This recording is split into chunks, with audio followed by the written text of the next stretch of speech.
Welcome to the Creative Liberty Podcast. I'm your host, Major Chisholm, and in the studio with me today is a dear friend, Chris Allen. Welcome. How are you? Thanks for having me. Absolutely. Well, it's been a while since we've actually talked. About 3 years, sort of on the phone, but before that, well, for my studio audience, all 15 of you. I think we've had a few little quick conversations, but yeah, we haven't actually seen each other in years. Yeah. We went to college together, didn't we? Yeah, you lived above me, I think. Yeah. Or maybe above the people next to me. I don't know, but it was nearby. Yep. 1993, we first met. And you were 17 years old, according to your bio. No. No? No, I was 19 by then. Okay. And we were roommates for a short time. So That's summer? right. One summer? Twice. 2 summers. 2 summers. That's right. Yeah. 2 summers. 04 and 2010. Oh yeah, that's right. Okay, cool. Well, why you? You're an author.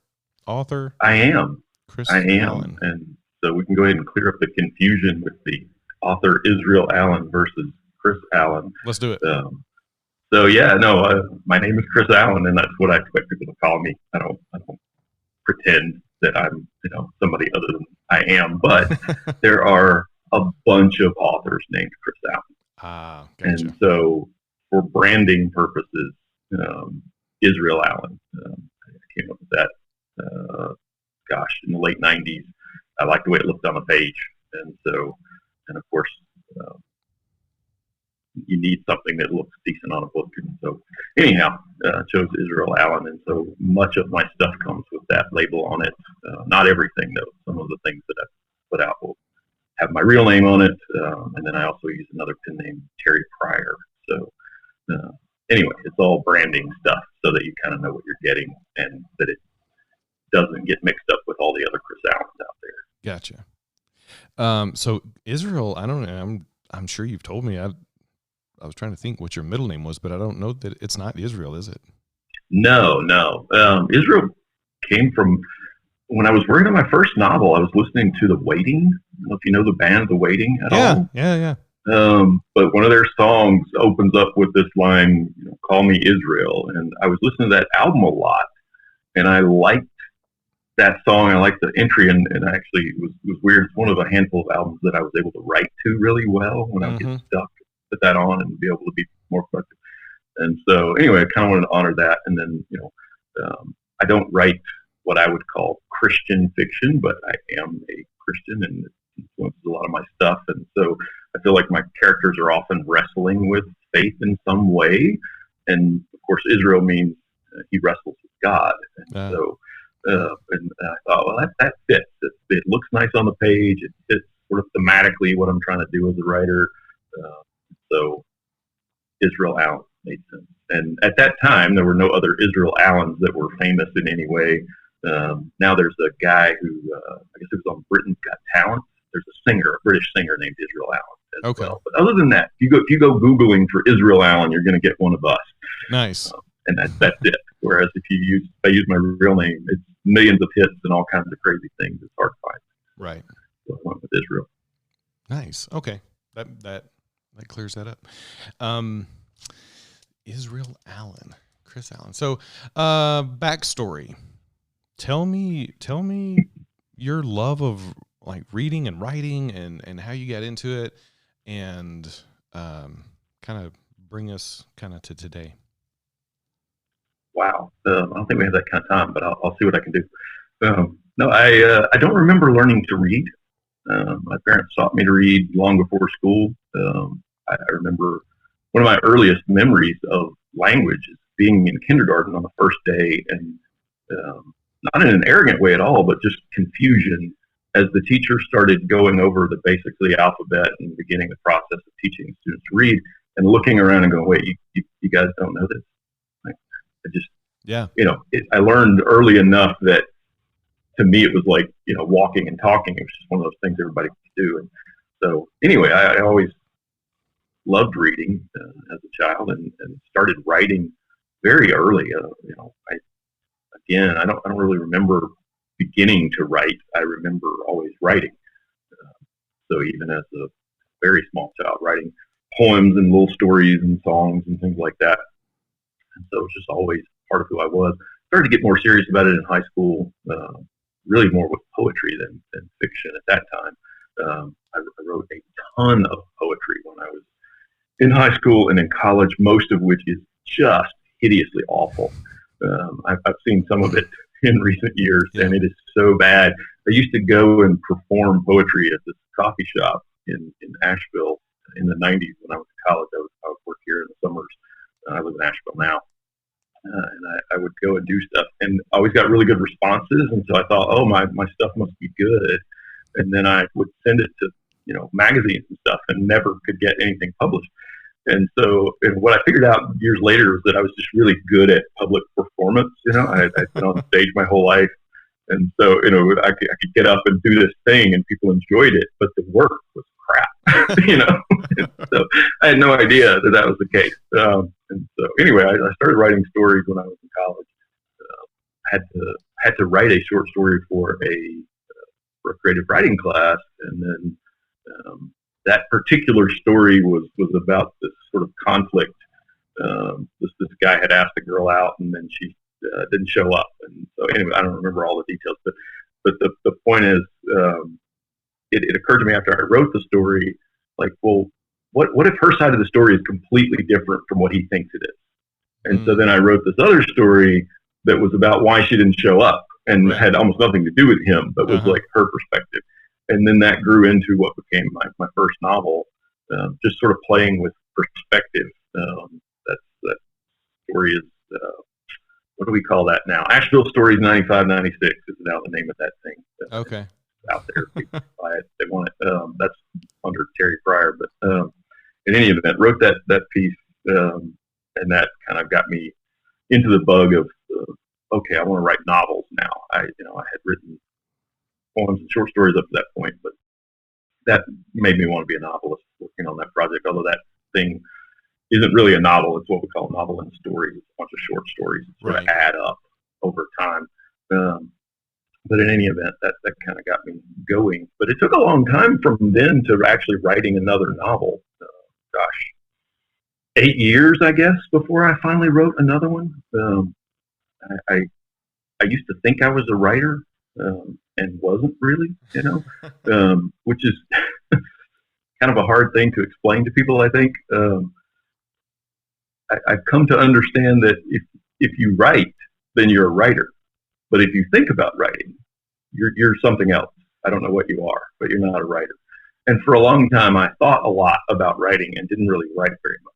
And then I learned that if I was going to really be a writer, I needed to write a lot. And so that's kind of what I did. I about 10 years ago, actually it was 2009, fall of 2009, I sort of resolved. By that point, I was teaching at a college, and I had been for several years, and so I had summers, not necessarily off, but a little bit more relaxed schedule. I was having spring break, Christmas break, blah blah blah, and there were always people who wanted me to be somewhere and do something, family, whatever it was, and so I would feel like I didn't have time to write, and so that fall I decided I was going to write a play. I'd never written a play before, but I'd been doing some theater and had an idea for a play. I said, okay, this Christmas I'm going to take my break, and instead of spending it all with family like I normally would, I'm going to say, okay, I'm going to spend a few days with family, and then I'm going to come back and have a week and a half, and I'm going to knock out the first draft of this play. And so I did that end of 2009, beginning of 2010. I knocked out that play, and it's called Ask Me Anything.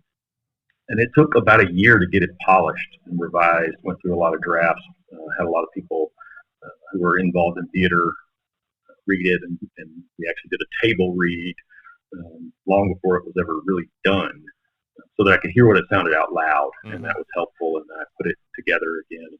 So we finally produced that in May of 2011, and that changed everything for me as far as being a writer, because up to that point, I thought, by then I'd had, a few poems published, I'd had short stories published, whatever, but was not having the kind of success that I hoped for.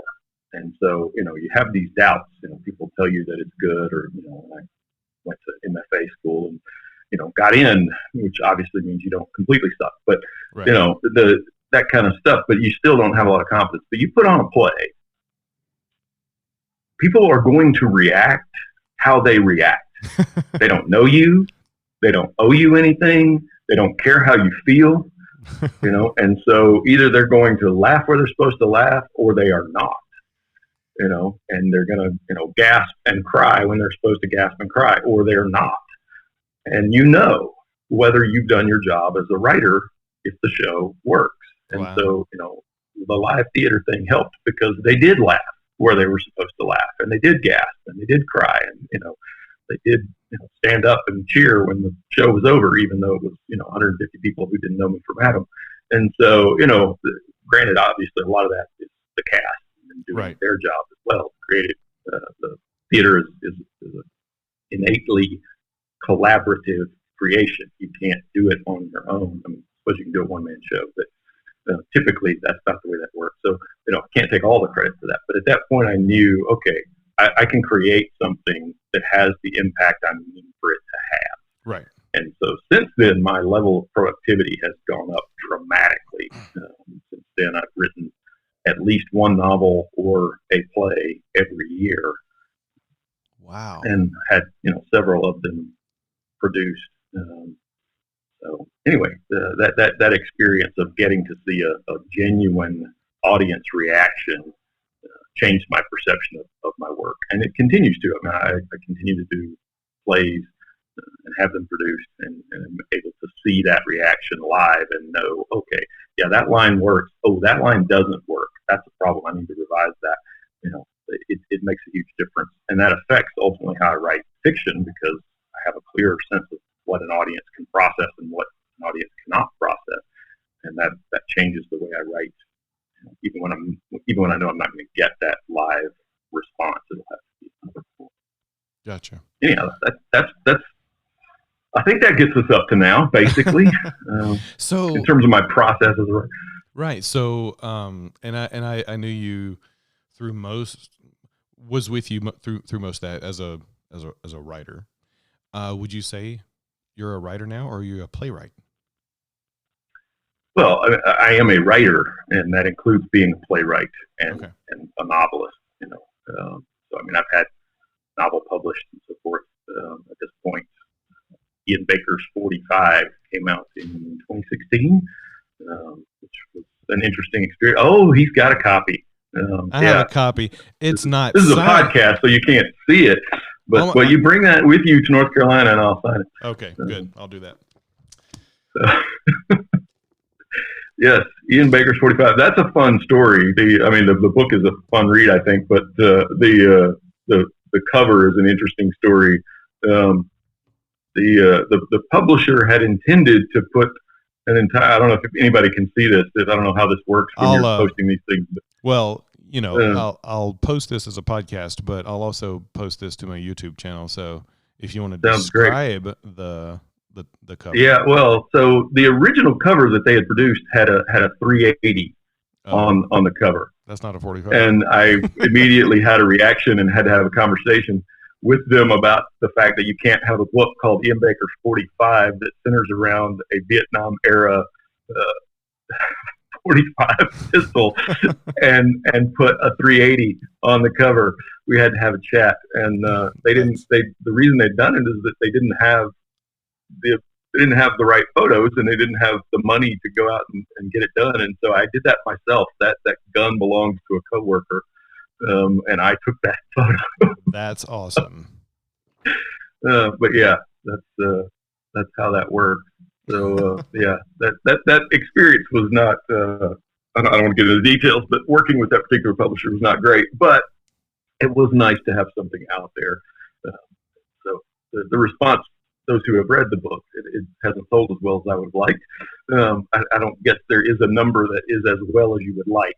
But in any case, the people who have read it really liked it. The responses have been good. So, well, if people do want to read, if people do want to get a copy of it, where can they get a copy of Ian Baker's 45? It is available pretty much anywhere that you would buy books. Obviously, you can buy it on Amazon. You can buy it on Barnes and Noble.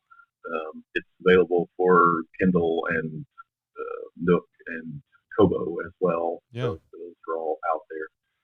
There you go. Check out Israel Allen's Ian Baker's 45. Yeah. Get you a copy. Anyhow, and then of course Bibles and Ball Bats came out not long after that, which I actually self-published Bibles and Ball Bats, even though I think it's a better book because it doesn't fit anywhere, and that's one of the issues with publishing. That I guess if you want to be a writer, you should be aware of this reality.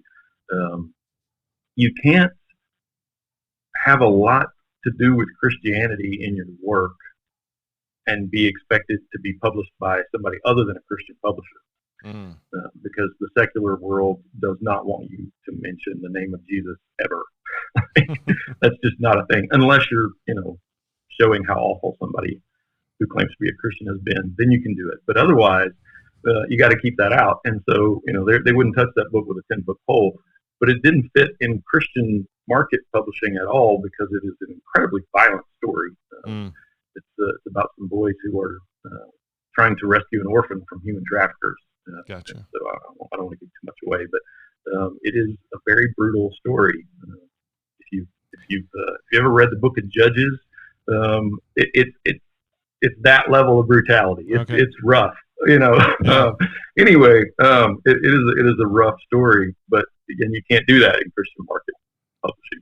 They're not going to let you have a lot of teeth on the floor, and so that book wasn't going to fit in either category. So I put it out myself, and interestingly, it was reviewed in a Christian magazine, got some good press, sold more than the other one, even though it was self-published. Wow. I think it's a good book. I think it's the best thing I've ever done. I need a copy. Yeah, well, you come to Asheville, we'll make that happen. So I have a copy with your name on it. Perfect. It doesn't have it, but it has my name on it. But I'll put your name in it. Okay, sounds good. Co-author, Major Chisholm. just write it on there. Co-author, Major Chisholm. Yeah, I don't think I'm going to give you that credit, but I will sign it. Thank you. I'd be honored. Okay, so 2 novels. I've written several of them, but some are available and some are not. I think at this point, the ones that you could actually go out and buy are those 2, and then the Asheville Stories 95, 96 we were talking about earlier, which is the first thing. There's a book called Ask Me Anything, which is the novel version of the story that the play that we were talking about earlier. My first play. I wrote a novelized version of that, and then there is a third one. What is the third one? Gosh, I should be able to answer this question. I wrote these books. What is the other one called? Homecoming King. Okay. Homecoming King is the other one. They are loosely connected, and those were all published under the name Terry Pryor. Okay. So anyway, they're available only on Amazon, I think, at this point. But anyway, they're out there. They're very different kinds of stories, hence the different names. So Ian Baker is sort of a standard secular thriller, not religious at all. And that one, of course, published under Israel Allen. Then the Bibles and Ball Bats is very much a Christian book, even though, again, it wouldn't fit in a traditional Christian market. And that is under my real name, Chris Allen. And then the Terry Pryor books are all sort of relationship stories. I wouldn't call them romance novels at all. It's not like that, but it is about that. All 3 of those books are really about relationships, people's marriages that are struggling, and or how people got married in the first place. But all 3 of those books are sort of interconnected. You don't have to read them in order, but they are loosely connected, share characters. Gotcha. Anyhow, talk to me for a minute about the self-publishing aspect of things. Just about that. And I was going to say versus going through a publisher, but if you're going to give, I saw an article recently. A musician said, if you're a musician, he's a well-known musician. He said, if you're a musician, do not come to Nashville. He said, you get yourself a van and you go and you sing songs anywhere you can. Don't come to Nashville to try to make it. It's too saturated. What would you tell people who are aspiring writers or playwrights or whatever about the publishing world? Because a lot of the stuff that we can do that publishers would, normally typically in the past do, we can do ourselves. So speak to that if you. Oh yeah. Well, the bottom line, what a traditional big market publisher can do for you is marketing. And so, that there's definitely an advantage to having that because they can get you in the Barnes and Noble store where people might see your book when they're not looking for you, don't know what to search, on Amazon or wherever else they might be looking. And so, that is the advantage. The downside to that world is that it is very limited in a lot of ways. I mean, your worldview affects what gets published. The publishing industry has a very secular and in many ways left-leaning sort of worldview. Most of them, not all, and you see it in what they look for. I follow a hashtag MSWL, manuscript wish list, which is what publishers and agents, literary agents, are looking for, what they want to receive. And if you read those tweets every day, you see they have a very particular worldview, and that's what they want. So it can be difficult to sort of break in as a result of that. If your worldview doesn't fit with theirs, you're going to have a difficult time. So that's one of the downsides. The other downside is that they're going to make a lot more money than you are. The percentages are that way, and of course that's always the case. But of course they're taking all the risk. They pay you in advance, they print all the books, they do all that stuff, and so that's part of it. And it is a very difficult process. You have to find a literary agent. You have to convince that person that your book is worthy. Go through their process, get them to convince a publisher that it's worth publishing, and so forth. So it's a long and drawn out process. But as I say, there are advantages. You're marketed in a much broader way than you could probably do yourself, unless you're wealthy. Right. There are people who already have plenty of money and do self-publishing and pour money into it. I can't think of the guy's name. There was a kid that published a book about 10 years ago, and his parents put $100,000 in marketing in, and it became this, raging bestseller. Wow. But most parents don't have $100,000 to drop on that. So yeah. Anyway, the point is that's the sort of the advantage of that side is the marketing and what they can do for you and getting your work out and reaching an audience that you wouldn't even know where the audience is, right? Much less, be able to connect to them or afford to do so. So, they offer a lot in that regard. Self-publishing, on the other hand, allows you complete creative control, which is a nice thing. You don't have to worry about whether your book fits with somebody else's worldview or what the market thinks it wants at a given time. You don't have to. As I say, I struggle as a Christian writing fiction with the reality that the Christian market is sort of sanitized for your protection. There's a lot of things you can't say and do, even though I think they're very biblical, and in fact are echoing of exactly what you find in Scripture. I don't think one of the great things about the Bible is that it does not sugarcoat who human beings are and how we behave, and I don't think good fiction should either. Mm-hmm. And so, anyway, but there are a lot of things you can't do in Christian market fiction, and so self-publishing allows you to sort of shed all of that. You can do what you want to do and present things as you think they should be presented. So that's the advantage there. The process itself is very easy now if you are computer literate at all. Amazon and a number of other services provide publishing on demand or print on demand. You often see the phrase POD, print on demand.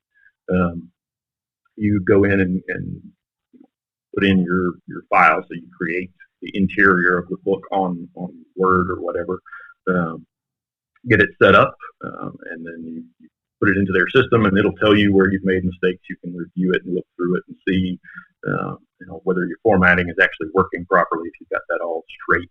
Oh, wow. They slowly take you through the process, and then you can see there's a review process. You can catch some of those things that way. It's not going to catch all your typos or anything, but it will catch a lot of formatting problems. Let you know, hey, we can't print this the way you've done it. So, you can fix it. So it's not that bad. And, if you're not a graphic design person, the cover can be an issue, but they actually help a lot with that. You can use some of their prefab setups, and you just drop images in, and then it allows you to put the text over it. So some of the graphic design problems that you would have if you don't know how to do that, I'm very blessed in that I have a lot of friends who are graphic designers, and they're kind enough to do this for me. So you look at the well, that was done by the publisher. I took the photo, but they did the design work. But if you look at the Bibles and Ball Bats cover, I think it's absolutely fantastic, and that is the work of Catherine Grayson Nans, who is a friend of mine. I think she was Catherine Grayson when she did it. She's now Nan. She married another friend of mine. So the name has changed. But in any case, I don't think they were married yet when the cover was created. But in any case, that cover was Catherine's work, and it looks great. And every time I see the book, I'm like, yes, I chose wisely when I asked her to do that. But the point is, you can get that stuff done. And the other great thing about the self-publishing is that because it's print on demand, if there are any problems, you can fix them. So, for example, my job changed, and there was a note on the cover with what I was doing at the time, and so you can just change that, and the next person who buys a book, it looks different for them than it did for the person who bought it yesterday. Really? Yeah, you can do that kind of thing very quickly. If somebody finds a typo, they can tell you, switch it, and the very next person who buys the book is going to get the corrected version. So it's not like unless you order a bunch of them printed for yourself, it's not like you have all of these copies lying around that you have to worry about storing and selling and so forth. So anyhow, it has its advantages, and it's not a complicated process. I found it to be quite simple and effective. I'm trying to find Bibles and Ball Bats on Amazon, but I can't find it. Oh, that's not good. Did you search? No, it's Chris. That one's under Chris. Did you search Bibles and Ball Bats spelled out properly? Bibles and Ball Bats. Yeah. Right. 2 words. Ball Bats. You will also find it's fascinating how these things happen. There's my book, and then there's a book called Bible, Bat, and Ball, I think, which is about baseball and church. But anyhow, yeah, that's it. That's the one. That's the cover. The back cover is also cool. But that is in any event. Nice. So if I wanted to put together a book, even with pictures in it, I could do it through the Amazon thing, and they would just kind of format it and tell you whether or not. That's really well. You have to do all the formatting. You get it together, and then you put it in the system, and it'll tell you what you screwed up. Yeah. And so then you fix it and re-upload. We're gonna have to talk about this off the podcast because I am working on a book. Okay. It's not fiction. Yeah. It's a true story. They used to call the system Create Space. I think it is now called Kindle Direct Publishing now. I think that's what you need to look up, Kindle Direct Publishing. Gotcha. Anyhow, I find their system very easy to use, and so that's what I've done. And it doesn't cost you anything to set it up. So, if you're willing to do the work yourself, you can put it all together and have it up and running without spending a single cent. So, the first time somebody buys one, that's when you start getting money, and you don't have to worry about outlaying a bunch of money to get your book up and running. Right. So it's not like you use their system but for $10 you can add on this really cool cover or anything like that. So it's completely free. Not that I'm aware of. If they have that kind of stuff, I haven't noticed it. I mean, obviously they're going to take a chunk of the money when they sell stuff. Right. So what does that look like on your end? Is there? Well, your percentages are different depending on how you set it up and where it's being sold. If things are purchased directly through Amazon, you get more money than if it's sold through somebody else, because then everybody else is getting a cut. Sure. Because Amazon's going to get their chunk, and then if it's sold through Barnes and Noble, they're going to get some, and so you get less. That's the way that works. But most of the cost of a book is the printing, and so they're sort of subsidizing that in a way, because they have the system set up to do it quickly in that way. Whereas if you tried to print 500 or 1,000 or however many copies on your own, the cost would be enough to probably keep you from being able to do it at all. Right. I love just the print on demand and the correcting of things. That's really cool. Yeah. And if you, ideally you have it completely perfect before you start trying to sell it to people. But right, yeah. When you publish an 85,000 word book, there's a good chance that you missed something. Sure. Sure. In my own case, I have friends who edit. My mom will go through it. My mom's a total grammar Nazi, and she will catch things that I missed. And so, it's I have a team of people that work with me on things. Well, I may have to I'll put you on my team to edit my Sounds stuff. Good. So yeah, so that's a good question, I think, for people who are wanting to do that. If I'm writing a book, can I share that with you through the Amazon thing and say, hey, can you look over this? Or would I need to do that? What you would want to do would be to just send the Word file prior and get it edited properly before you start. Gotcha. So the Amazon thing's not like a tag team kind of thing where... No, I mean, you can do it that way. I mean, when Catherine did the cover, I just gave her the login so that she could upload from her computer rather than having to share file and so forth, that kind of thing. But it's not designed for that sort of collaboration. Gotcha. Huh. Well, that's that's cool.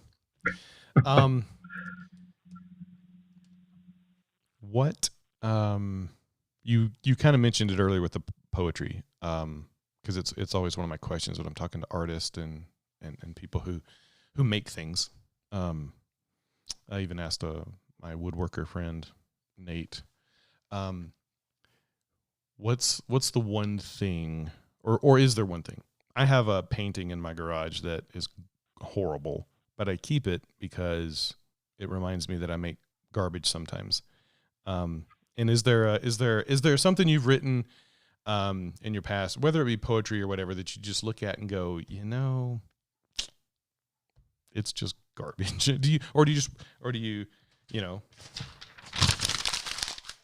do you just do that? Oh no, I never throw anything away. Okay. Never throw anything away in terms of writing. No. Yeah. Never. What's that? What's that thing? What does that look like? Oh, I have several notebooks full of poetry. I keep all the drafts. I have the original handwritten draft of everything I've ever done. I say everything I've done in the last 20 years or so, 25 probably. Some of the childhood stuff, I have no idea where that ended up, but anything I've done since college, I have the handwritten draft. I save all that stuff. I even save the pencils. I realize this is very bizarre behavior, but I write everything first drafts by hand with a pencil. It's just, I've tried to write in pen. It doesn't work very well. I've tried to compose on keyboard. That doesn't work very well. What works for me is to sit down on an old-fashioned pencil sharpener and a pencil and loose leaf paper and write. And so I keep all that loose leaf stuff. I keep the pencils. I mark on them. I write on the pencil with the magic marker what I was writing with that. You froze up.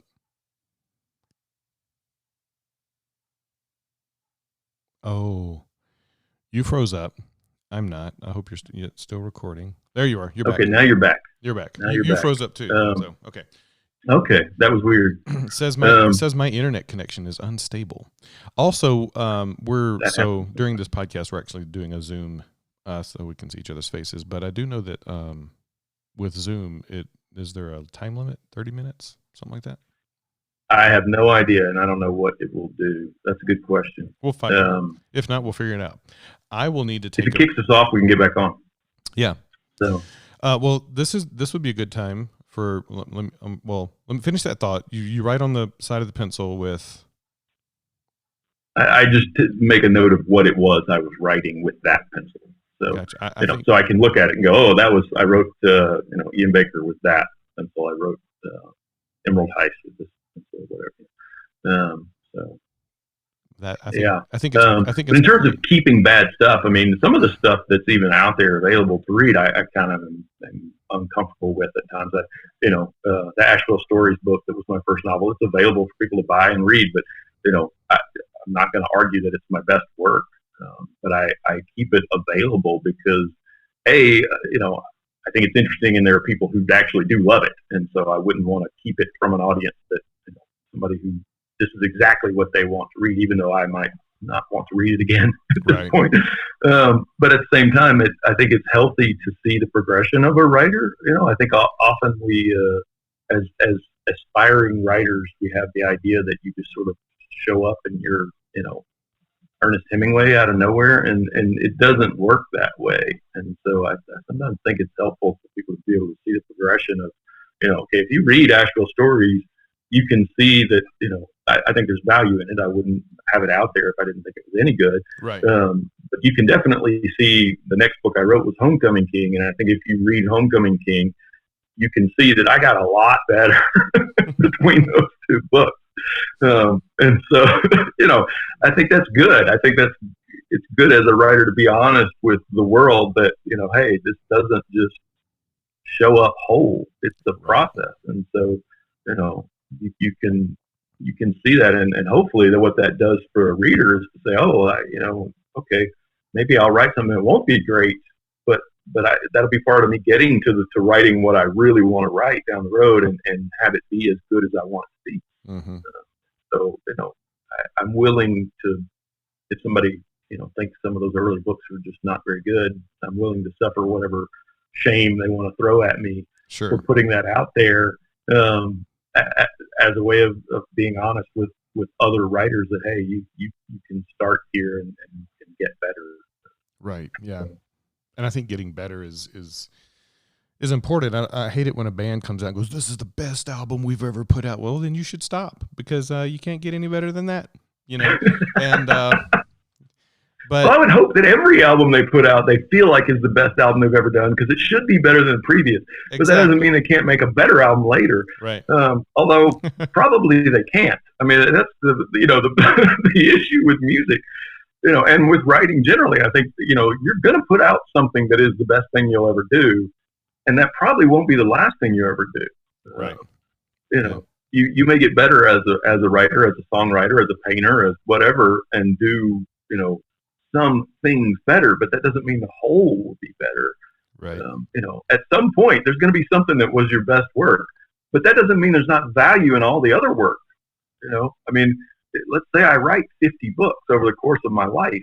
10 of them are probably going to be the really, really good ones, and the other 40 not as much. But that doesn't mean that the worst out of the 50 doesn't have value. Right. Yeah. It isn't something that somebody can read and appreciate. And the same thing with song or poem or a painting, whatever it is that you're creating. That thing that is the worst thing you've ever done, that crappy painting that you hate that's in your garage. There may well be people who would look at that and feel what you meant for them to feel when you were doing it, even though you look at it now and go, that's not very successful. It might actually connect with some, viewers and have value in that, And so even though it might be the worst thing you'll ever do, that doesn't mean it has no value at all. Beautifully said. And this is a great time for me to pay some bills and take a break. And so we'll be right back with Chris Allen right after this break. Welcome back to the Creative Liberty Podcast. And today we're talking with author Chris Allen, Israel Allen, and Tyler Gooch. No, what was his name? Tucker Terry Pryor. Terry Pryor. That's it. Terry Pryor. Okay. So let's jump into new stuff. You have a YouTube channel. You have Wild Hair Productions, and but let's go into plays first. Okay. Well, I should say I don't have Wild Hair Productions. Wild Hair Productions is a community theater in Greenwood, South Carolina, that was started by Bess Park. She is the creative executive director of Wild Hair Productions. I am the vice president of the board of directors for Wild Hair Productions, and so I do a lot of stuff, and they produce some of my work.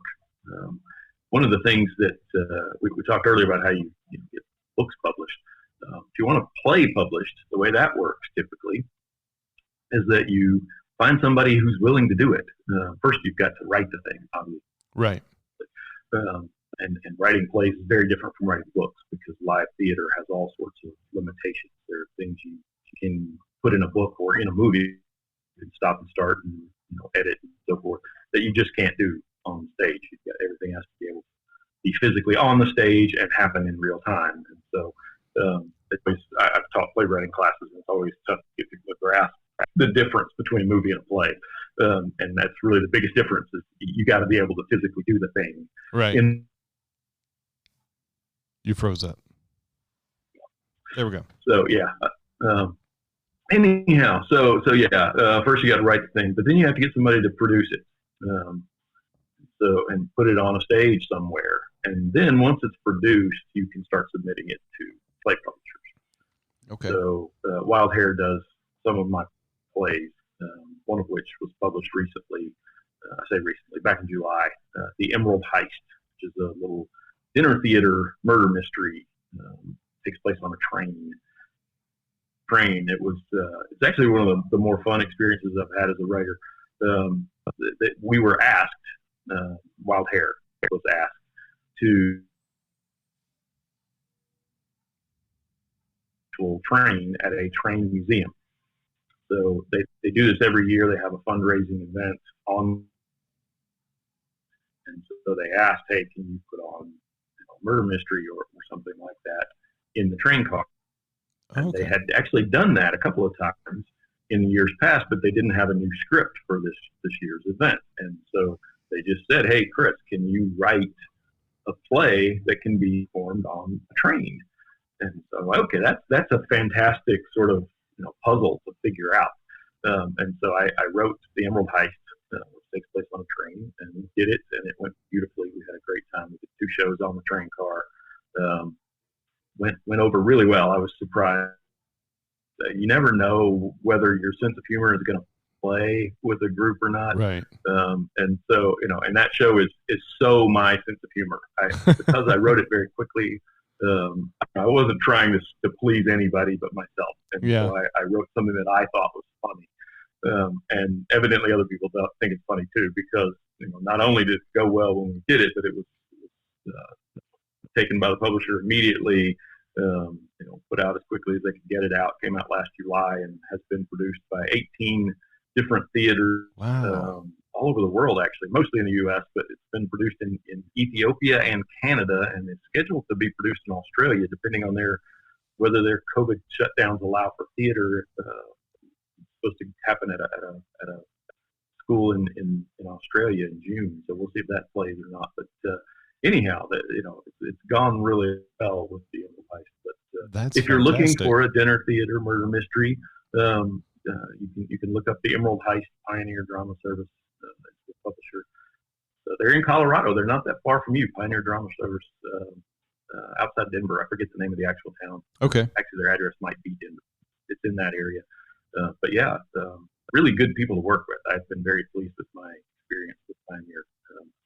So they've been really kind and quick and efficient, and boy, did they pay quickly. The fiscal year ended, and then 2 weeks later I get the check, which is rare. Typically you're waiting for weeks and maybe months from a publisher to get any money. But they actually sent me my check right away. And then the note in it said that they were apologizing it was late. And I'm like, oh no, like, you guys are the best. Anyway, so, I've had a good experience with them. So, but yeah, we do a lot of shows with Wild Hair. You asked about the name earlier, Wild Hair. I didn't come up with that. That was Beth's idea. But it's not wild hair like a hair you pluck. It's wild hair like a wild animal, which is probably pretty fitting. We are sort of a wild little group at Wild Hair Productions. We do a lot of different things. Most community theaters, just by nature of their communities and their audiences, end up with a sort of narrow what they can do and what they can't do. And the whole point of Wild Hair was to say, no, we're going to do whatever we want to do, and an audience will find us. And so that's what we have done. And so Wild Hair will do, things as traditional as Shakespeare and Arthur Miller, but at the same time we'll do, brand new work that you wouldn't see anywhere else. Things that have gone off Broadway, that were things you would never hear of in South Carolina. We'll put them on, and then we do brand new work. We've done other folks' work, and we've done mine. So it's a great little group of folks that put those things together. So, and the joy of playwriting is seeing things. I wrote a show last summer. Has the most absurdly long title. The play is called the Starfish Island, South Carolina Unified Town Council and School Board Meeting and Variety Show. That's the name of the play. We just call it Starfish Island because no one can, even I obviously have trouble getting all of that out. Right. But anyway, so I wrote the show called Starfish Island that takes place at a town council meeting. When I was in my 20s, I was a newspaper writer, and I had to cover county commission meetings and school board meetings. And things get weird. I don't know if you've ever been to any of those meetings, but they are sometimes the most painfully boring thing in the world, and other times the most bizarre thing you will ever see in your life, the stuff that gets said. And so I had this idea for a show that takes place at a town council meeting. So Starfish Island, the premise of the show is that the mayor finds these meetings so painfully boring that he has decreed, if you want to present to the council, you have to do so in song. Oh, so yes. they have a town troubadour who plays guitar, and then if you want to do it, present, he has a list of tunes that you can choose from, old songs that are public domain, and so you choose your tune, and then you have to write your own lyrics and present your case, whatever it is you want, whatever you're doing. To the council. Well, then the council has to respond in song. And so they write their lyrics. One of the things that bothers me about musicals is that people just sort of magically know the lyrics, sort of a bizarre thing. And so I wanted to make it realistic. And so in this situation, the council is writing their lyrics, and to give them time to do that, they call up locals to do variety show acts. And so the town council meetings are the town variety show as well. And so it allows you to have more participation in your play because those are not written in. It's just whoever you call up. And so, if you're doing the show, you have your cast and all of the stuff written for that.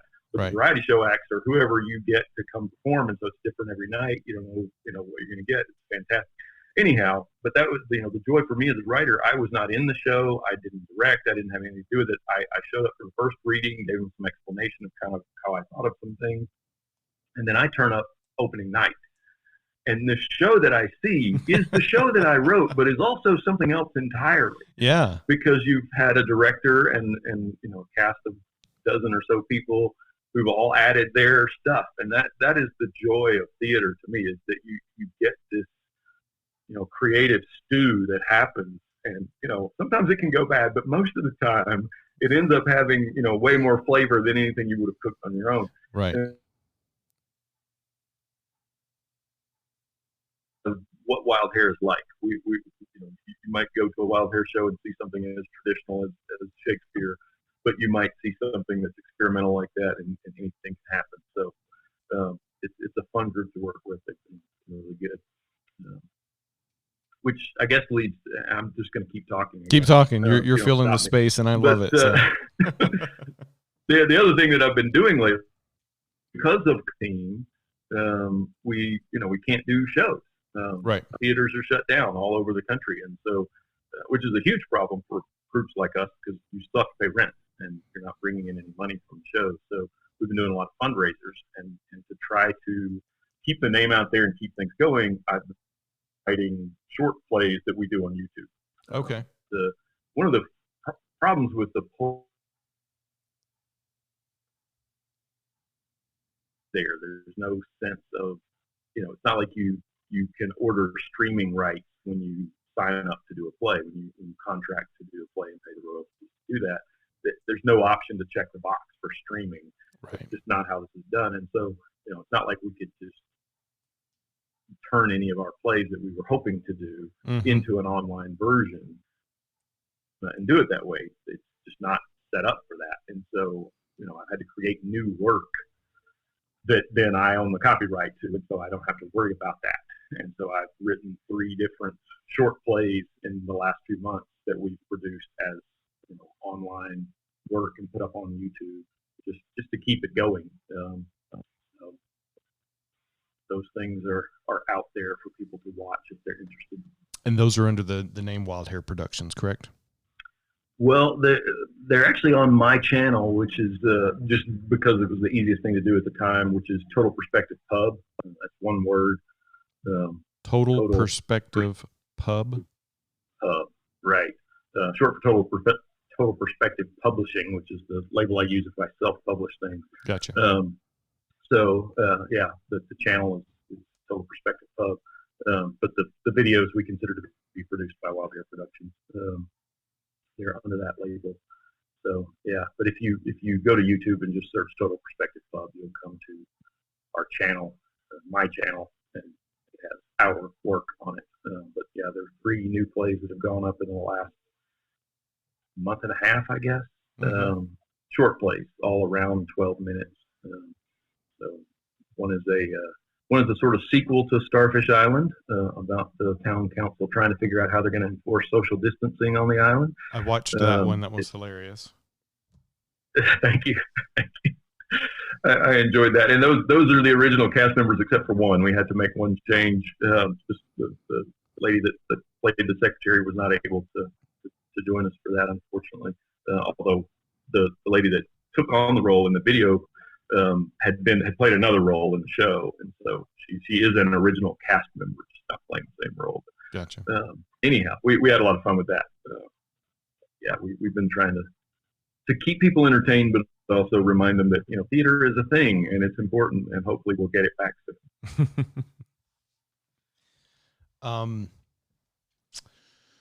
soon. Let's say quarantine's over with, you guys can get back together. What's on the slate then? Well, for Wild Hair, we had planned to do, I mentioned Arthur Miller earlier. We were planning to do All My Sons in April. Okay. Of course, that had to be stopped. That's why I have hair right now. Typically, I keep my head shaved, but I'm supposed to play Jim Bayless, and a doctor in 1947 would not have his head shaved. Right. So I had grown my hair out for that purpose. But anyhow, hopefully we will put that on in the summer, maybe, if we're allowed. We don't know. We still don't know what the protocols are going to be. There are other shows that were canceled that we hope to reschedule. So we'll see what we're able to do and what the publishers will allow. Sometimes there are restrictions about certain shows are not allowed to be produced too close together at the same time. So there are geographic restrictions. The publishers will put those kind of things in. So we don't know what we'll get to do. I am very slowly working on a new piece in collaboration with some of the kids. We have a lot of teenagers who do stuff with Wild Hair, and I asked them several months ago, hey, well, if you could just have any play, not a play that already exists, but is there a story you'd want to do if you could have it, and they said yes, absolutely, and they powwowed a few of them that are regular participants in these things, and they came back to me with an idea, sort of a loose idea, and so I am going to put that together with them back and forth. Will be. I've made some notes, haven't really started writing yet, but I'll sort of write an outline of a script, basically, and give it back to them and collaborate. I wanted to have them be as involved in that as possible because I want it to be their show, and I know this may sound bad. I don't mean it bad at all. I mean it as a positive. I don't think any of them are ready to write their own play. Sure. But I want them to do as much of it as they can as a way of developing that. I think at least a couple of those kids probably have the ability to eventually be playwrights themselves. And so I'm thinking if I can begin with a collaboration, that'll give them a springboard. And then when they get to perform the show, eventually they'll have a sense of what I sense with asking anything of how your work plays and what that can mean for you later as a writer. So I'm trying to sort of ease them into what it took me 30 years to figure out. Right. Hopefully, by the time they graduate high school, they'll know some of those things and have a jump start for their own creative efforts later on. So that's on my agenda. That's cool. Where do you find inspiration? Everywhere. I mean, talking about Starfish Island earlier, I had thought about, maybe writing a town council related play at some point because of my experiences as a newspaper writer. But the actual spark of that idea happened because Wally Dorn, who's a regular actor in shows, he and I were doing a show, and when we were out, we were at a festival in Greensboro, North Carolina, and we happened to see that this may offend some readers or listeners, I guess, but this is what happened. We were at a Taco Bell getting food in the drive-thru, and we saw that we were next to a strip club. And right across the street from the strip club was a Baptist church. And that reminded me of the fact that in many towns, and I dealt with this when I was a newspaper writer, there are ordinances that you can't do that. You can't have the strip club that close to a church. Right. And so anyway, that sparked a conversation about, those meetings and how contentious they can be and how crazy they can be. And that conversation is what led me to actually write that show. So just the fact that Wally wanted Taco Bell ended up being the spark that led to that getting done. And so, my point is that sometimes it's very random things that will generate an idea. Bibles and Ball Bats came from watching a movie. I was alone watching a movie, and it was some kind of spy thing. It was some guy running around in Europe, and I often talk to the screen when I'm alone. Yeah. And I said something. I wish I could remember what I said, but it sounded so Southern to me in my own ears. Right. Like, wow, that was very Southern, whatever I just said.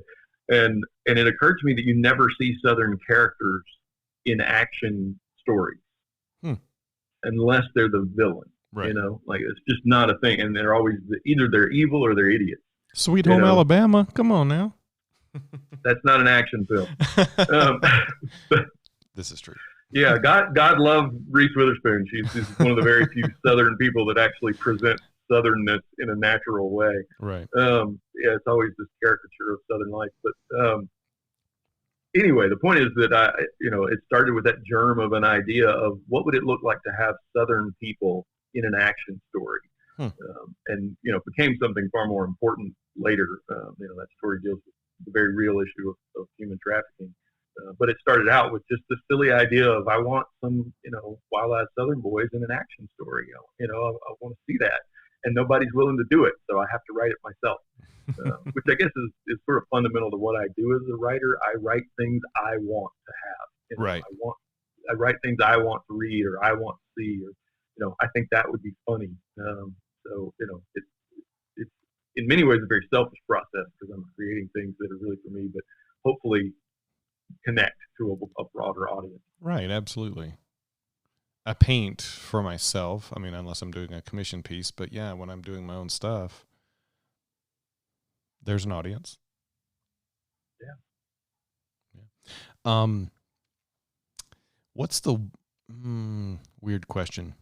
What's the one thing, if you could write that one novel or that one play or that one whatever, what would it be?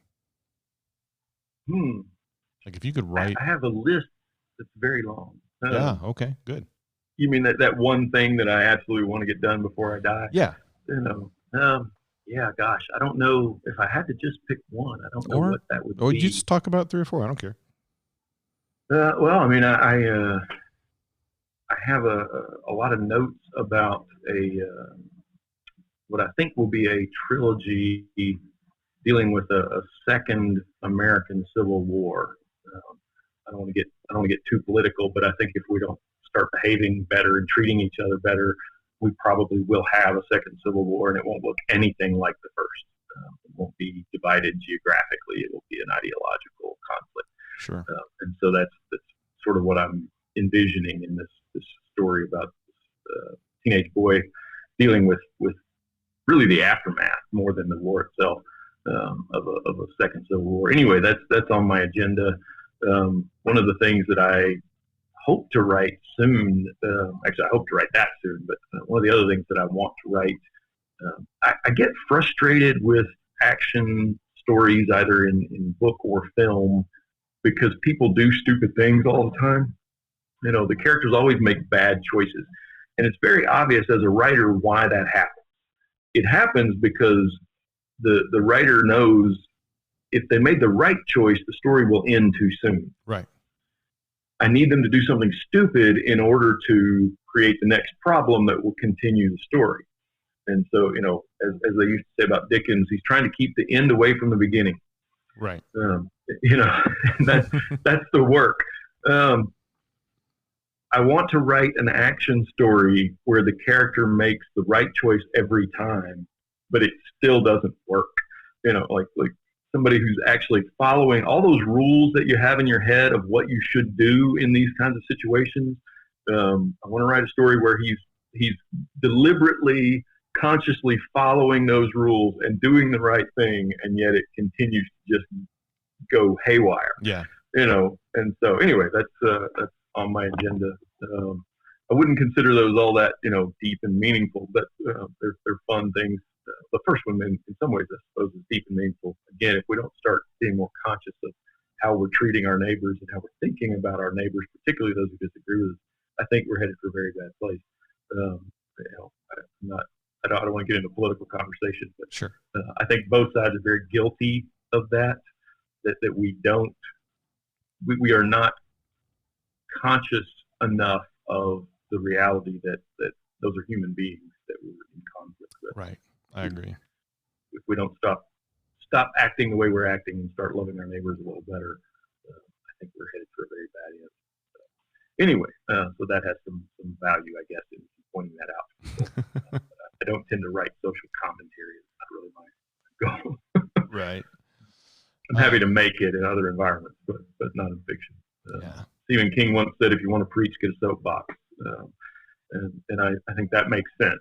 It's not the place for fiction. Right. Yeah, true. What do you read? Wow. I read everything. I mean, not everything, obviously. I read a lot of different things. I read a lot, depending on what I'm writing or preparing to write, I'll read a lot in a genre.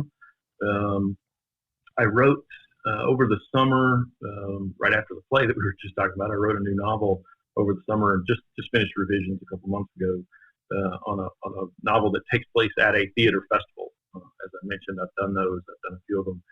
So I wrote a story about a teenage girl who wrote a play that is at one of these festivals and the chaos that is surrounding her as she's trying to do that. So anyway, while I was preparing to write that, and then as I was doing the revisions, I read a lot of young adult novels with young girl protagonists, lead characters, because I just kind of wanted to know what was out there. Not as a way of figuring out how to write my story. I felt like I knew what I wanted to do and how I wanted to do it, but I needed to know, who was publishing this kind of thing and who the agents were who handled this kind of thing. And so I needed to read a lot of those books. So sometimes that's how I choose my reading. It's essentially market research sometimes. Mm-hmm. So I will read a lot in a very narrow area because I'm trying to learn more about that market. So, when I'm writing a thriller, I'll read a bunch of thrillers. When I'm writing a young adult novel, I'll read a bunch of young adult novels, that kind of thing. Where I wrote the Emerald Heist, I read a bunch of murder mysteries, murder mystery dinner theater plays. I read Agatha Christie. Yeah, well, I've read a lot of Agatha Christie, and there's some problems with her writing. But, I don't know if we want to have that conversation. Shut your mouth. She has a tendency. To cheat in that she allows her detective to see things that are not shown to the audience until the detective is ready to reveal the solution, and that to me is a bad choice. But again, she's trying to keep the end away from the beginning and keep the reader from figuring it out too soon. Right. And that's the cheat she's chosen to use. I try to avoid cheats. Yeah. Raymond Carver said no cheap tricks.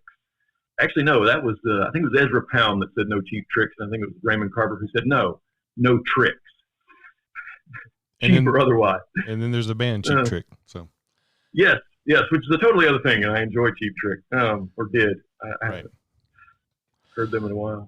So I'm not sure if I even answered your question. You did. You read a lot. You do a lot of op research, and you don't read everything, but you read a lot. I also read a lot of Bible-related stuff. I don't know how clearly, if you're watching this on YouTube, if you can see all the stuff behind me, but I read a lot of Bible translations. I get into that.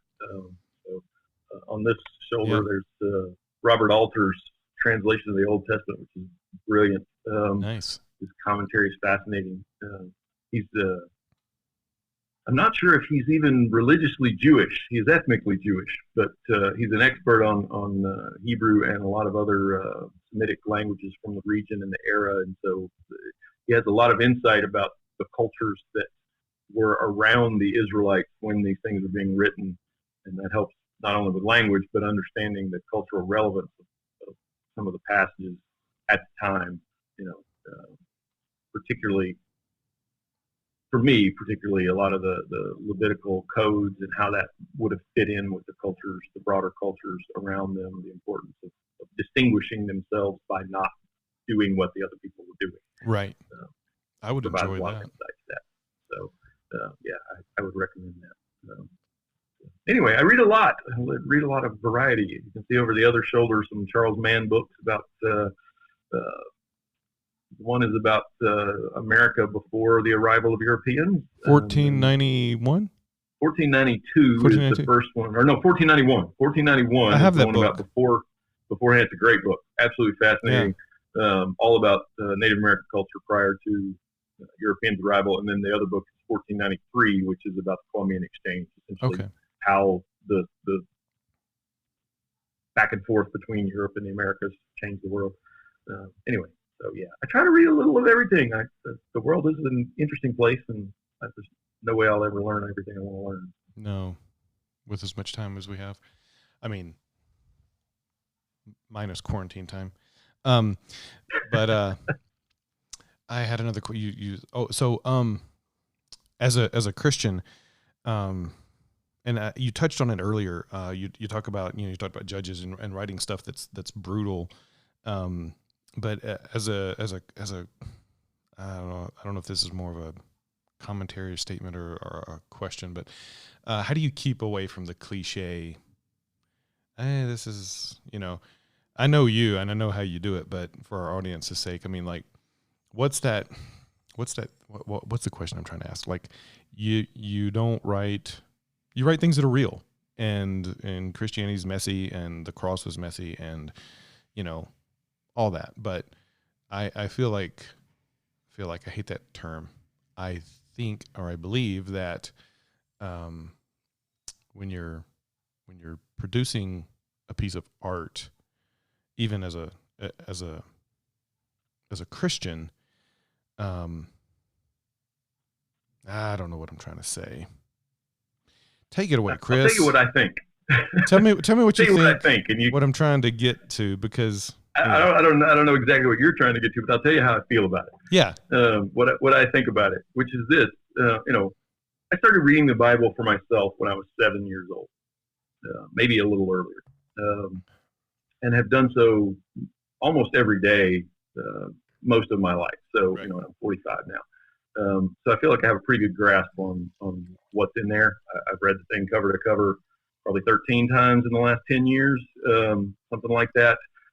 That's when I started keeping track. Anyway, the point is that I'm nobody's an expert really on the scriptures, but I feel like I know them reasonably well. Sure. And they're messy. At no point did they try to pretend that people are different than they really are. At no point do they try to pretend. Sorry, something popped on my screen. At no point do they try to pretend people are living better than they are. That we're any less sinful than we really are. They present things very raw. Right. This is the reality, and as a result, we need a savior, and then they tell us about the savior as well. But at no point is anything sugar-coated or whitewashed. And so I, as a writer, don't believe that I should be any different. If the word of God refuses to sugarcoat, then I will take my cue from that and I will refuse to sugarcoat. And that means that sometimes my characters use language that other Christians will find very offensive. Be offended. I'm not going to have that argument. I'm just, I believe that this character in this situation would use this language. And so there it is. And I believe this character in this situation would have sex with this person he's not married to. And so that's what's on the page. I'm not trying to pretend that things are any different than they are. I don't hold back from that.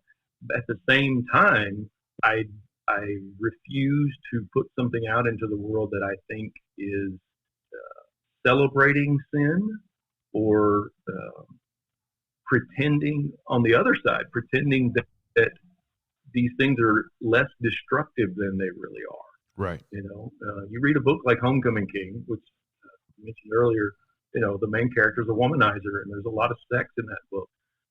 And sometimes I think, oh, maybe I shouldn't have that out there. It's kind of dirty or whatever, but at the same time, the whole story is about how this is destroying him and the people that he's around. And I feel like the book is very honest that, you live this way and this is what you get.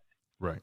And so that's what I try to do as a writer. I want to show things honestly, whether it's the bad things that people are doing or the good things. And that's, one of the things I run into with publishers is that, one of the books that is not available, I wrote a book called Something with a Happy Ending. It is about a writer who is a Christian, but, is not a perfect Christian and has had some, experience doing things he shouldn't have been doing. And it's all in there, and so it's all in there, but it's all in there. He's honest about his faith. He's honest about his failures. It sort of covers his life and relationships. It is a relationship story. It's about he and a girl who's actually a Methodist pastor in the story, and she's sort of counseling him about issues. So he's telling her all these stories, and then in some ways about the relationship between the two of them. But it's very raw on all levels. The faith is very there, but it's also very open, and there's language, and people say things that are inappropriate, that kind of stuff, and it's all there. And so I've had so many people in the industry read it and say, "Oh, I can't do anything. I love the story. I think it's great, but it's too Christian. This is Christian stuff, and I can't do Christian work." And I'm looking at them and telling them, you do realize that Christian market would never touch this with a 10-foot pole because of the stuff that he admits to and because of the stuff some of his friends say, and so it's a very strange world. But again, I refuse to back down from that. I'm not going to take the Christian stuff out of that book. Neither am I going to, purge it of all of its, honesty about bad behavior that people engage in. Right. Trying to be honest about the world that we live in. And granted, it's fiction. I'm making this up, but I'm trying to make it up in a very realistic way. And so, at the end of the day, I just feel like, if God wanted me to lie about reality, he would have taught me to do that in his word. And that's exactly the opposite of what the word teaches me to do. It teaches me to be honest about the reality of our world. And so I feel like if I'm going to be a writer and I'm going to be a follower of Jesus, my writing is going to look like that. Right. Well said. Thanks for reading my mind and formulating my thought and answering my question. So flipping the coin, you were talking about how the protagonist always, comes up against hardships, and you want to write the story about how, he is doing the right things and stuff, and you're trying to keep the end from the beginning. I would love to see a movie or read a story. So this is more art for art's sake. I would love to create a trailer for a movie that is this just epic thing, and it just draws all this attention, and people go see this movie, and it's like a 15 to 20 minute movie. The bad guy shows up in the bank and everybody's on the floor, and the 70-year-old security guard wakes up and draws his pistol and shoots the bad guy. Movie's ending, credits roll, everybody's like, what?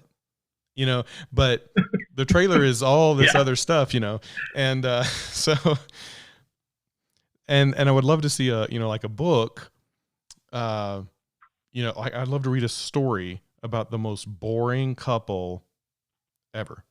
Like they're just kind of like watching life happen around them, and they're like, oh wow, that sucks for them, you know. And but it's everybody else. But and they're somehow impervious to, like, nothing ever happens to them. Their kids are great, you know. they're they're just eating dinner, you know, taking the kids to school. Yeah. That's the most boring story ever, but just for art's sake, you know. And so, but they kind of see all this other stuff. You can write that one. Right. You know, I, like I said, it's for art's sake. It's not for making money or anything like that.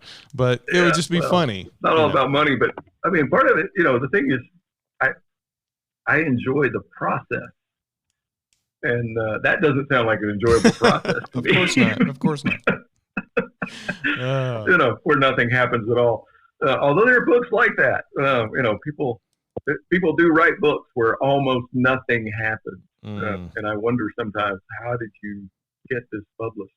Nothing happened. But I just don't. I don't read enough to find those books, so that's good. Yeah, I've run into them. I've had other people tell me about them, and I was thankful that they told me, so I didn't have to read it. Yeah, exactly. What are your favorite reads? What's that? You know, hey, you're going to be in quarantine for the next 5 years on a deserted island. You can only take a trilogy with you, or you can pick up one book, or you can, you know, what do you enjoy going back to and reading? What do you think are the best things to read out there? Oh man, either currently or past, or, you know, Harry Potter, whatever, you know. Wow. In terms of things I read again and again, you know, obviously the Bible, and on the other end of the spectrum, I've read Douglas Adams' books. Sure. All many times. I say the other end of the spectrum because he's an atheist, but he and no longer with us, sadly. But you know, if you don't know Douglas Adams, he wrote The Hitchhiker's Guide to the Galaxy. Right. I knew that's one that you were going to say. So. Oh yeah. That's why I asked you this question. I mean, I read that the first time when I was 12, I think, 12 or 13. 12, definitely 12, actually. Gordon Taylor. Don't know what happened to Gordon Taylor. Haven't seen or heard from him in 30 years probably. But in any case, he was sitting next to me in study hall, and he started laughing. And I said, "What are you laughing at?" And he was reading Douglas Adams' Hitchhiker's Guide to the Galaxy. And so he showed me the page that he was laughing at, and then I checked that out of the library and became a massive Douglas Adams fan. So there are 5 books in that series, and then he wrote 2 Dirk Gently books, who's a very bizarre private detective, that are also very funny. And so I read those again and again. It's been a while now, probably 5 or 6 years since I read them, but you know, I come back to them every so often because they make me laugh. And you know, they're not very well structured in terms of, you know, a novel story, how you build a story. They're just fun and crazy. Right. And so, you know, that's what I want out of it. And so honestly, if I were stuck on a desert island, I would probably want that just to keep me from, you know, settling into any kind of despair, just, you know, having stuff that makes me laugh. So, you know, on the one hand, definitely that. Other things I would come back to, I realize it's cliche, but, you know, I genuinely believe the Harry Potter books are written so well. And I have read them all. I've read them all at least 3 times. And wow. Some of them more than that. I used one of them the first one in a class, so I've read it more than the others, but I read all of them at least 3 times, and they're so well written. You know, just the story structure. You know, it's amazing. You read something in book 6 and go, "Holy crap! That was set up in book 2, and we hadn't thought about it since." But she clearly knew what she was doing. Wow. You know, I think J.K. Rowling is an astonishingly talented writer. You talk about books where nothing happens. Stuff happens. She wrote a book called The Casual Vacancy. I think it was the first thing she published after the Potter series was done. A lot of stuff happens in that book. I can't recommend anybody read it because it is just so painful. It's about a small community in England with a lot of the characters are living in what amounts to a housing project. They call them council estates. Yeah. And it's just so dark, but it is so powerfully done and so perfectly written and so unlike Harry Potter. But then you get to the end of it, and it's like, oh, this is like the most painfully depressing thing I've ever read in my life. So I wouldn't tell anybody to read it. My point in mentioning it is just the talent level and the skill level that this woman has. I don't think there's don't know that there's a living writer who is more skilled than J.K. Rowling. And what a great story she has. Yeah, I mean, you might not like her stuff. You might not be interested in Harry Potter. You might not be interested in the detective novels that she writes now. She writes under the name Robert Galbraith, these detective novels. The first couple are really good. The others maybe not as good.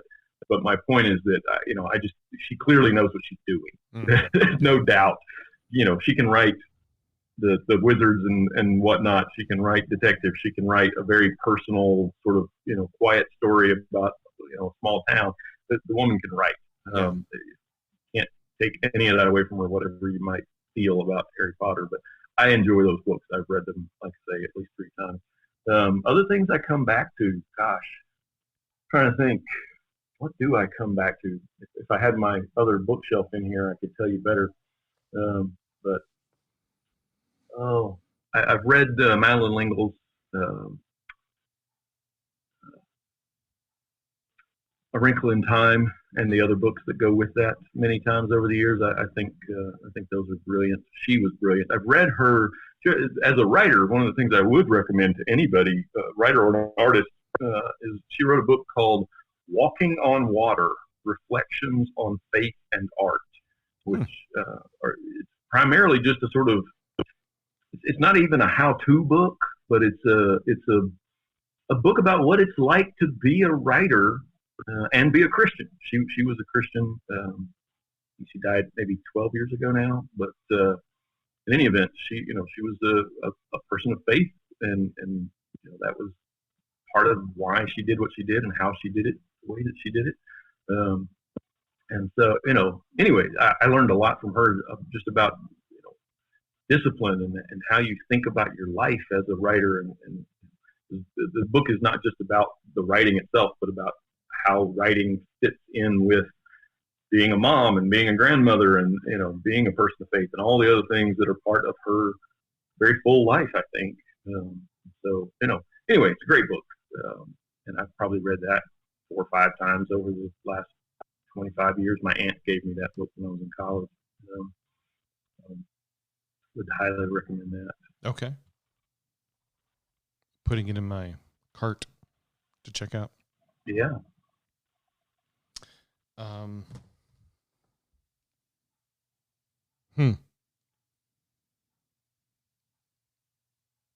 Long pause. What else you got? Man, I threw my show notes away. Say what? I threw my show notes over. Oh, yeah. You threw the show notes away. Yeah. So you're in Asheville, North Carolina.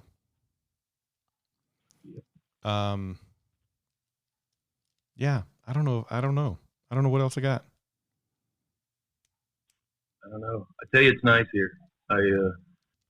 Yesterday, give me 1 second. Yeah.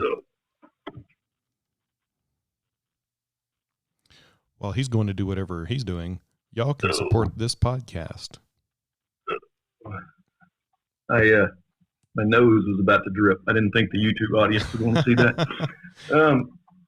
We're pretty lax here. We're pretty lax. It's okay. Yeah. Well, I try to be sensitive to other people's needs. Well, I'll tell you 2 other things. I was going to say something about Asheville. Yesterday, I was working at one of my day jobs. I like to think of it that way because I prefer to think of myself as a writer and not a guy who does these other things. There you go. But in any event, I actually wrote a song yesterday while I was at work. I haven't written a song in many, many years, other than for a play, but like an actual original song for the purpose of having a song. Right. And so I was doing that, but it's all about Asheville and being here. But anyway, I love this place. It's beautiful. I get to see all kinds of beautiful mountain views every day, just driving to work and back. And there are a couple of spots where I've made it a discipline to say thank you to the Lord for letting me live here. Right. When I see these specific views as I'm passing through, I try to do that every single day. But because I think it's a blessing. The other thing I was going to say, you're talking about, what else? I should probably tell you. I before the shutdown and all that came with it, I was trying to do stand-up comedy this past year, and that has been great fun. I was going to ask you about that because there is the video on YouTube of you doing that. Yes, there is one video, unfortunately. I haven't had a chance to record any of the other sets. One was filmed, but then the audio didn't work out, so haven't been able to post any of that. But, okay.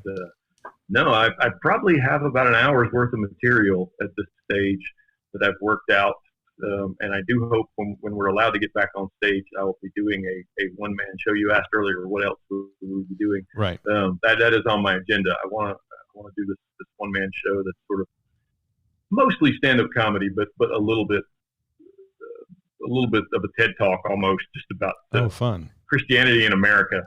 There's some issues I have with the church in America and that come out in this.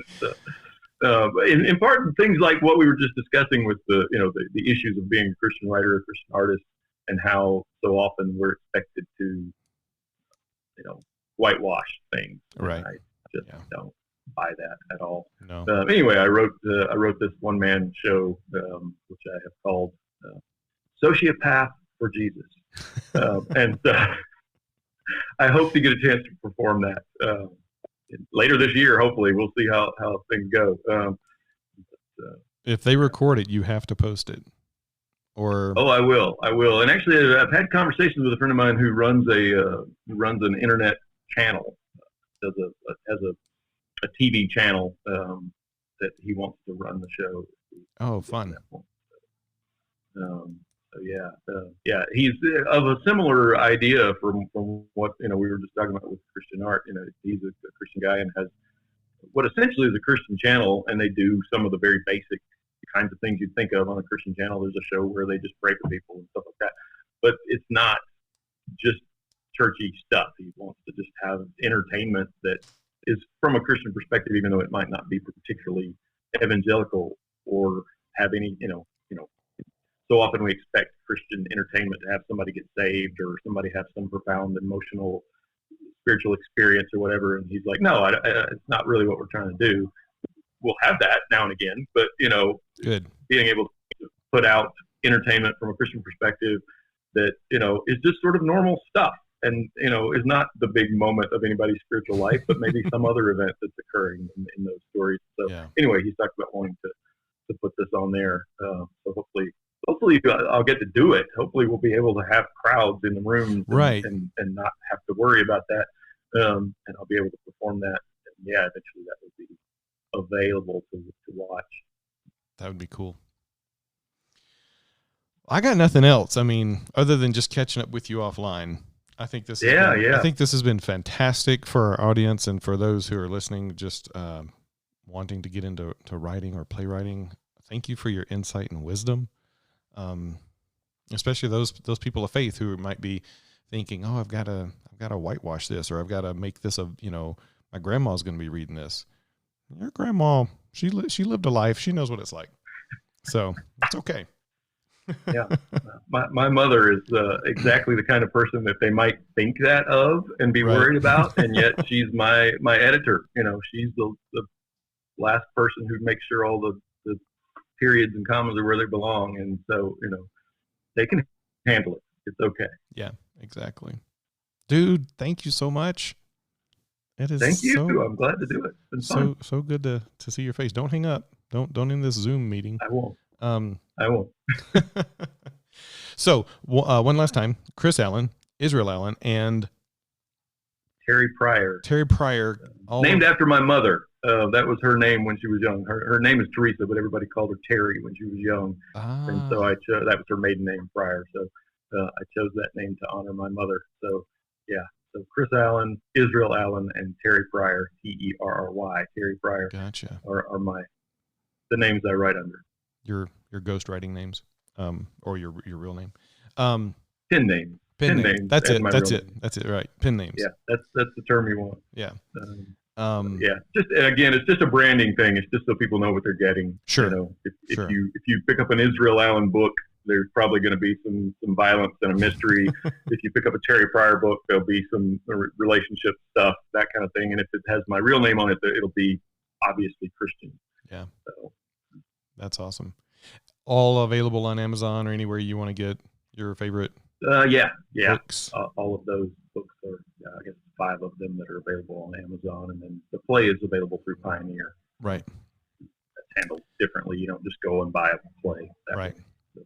And I'll link all that in the show notes at the bottom of this episode, and even on YouTube when we post this. Great. Thank you. Yeah, dude, thank you for coming on and talking about this, and it's fun to catch up. Yeah. Whew, I'm going to end this so we can just chat offline. So thank you, everyone, for listening today. This has been the Creative Liberty Podcast, and I have had a fantastic time with Mr. Chris Allen talking about writing and being an author. And you did it, you crazy person. You did it. Anyway. Hey guys, thanks for listening. And if you would like to be a sponsor for this show, I'm going to be posting some stuff about that. If you'd like to donate and help support, if you like what you hear, keep that support up. We thank you, and until the next episode, I'll see y'all later.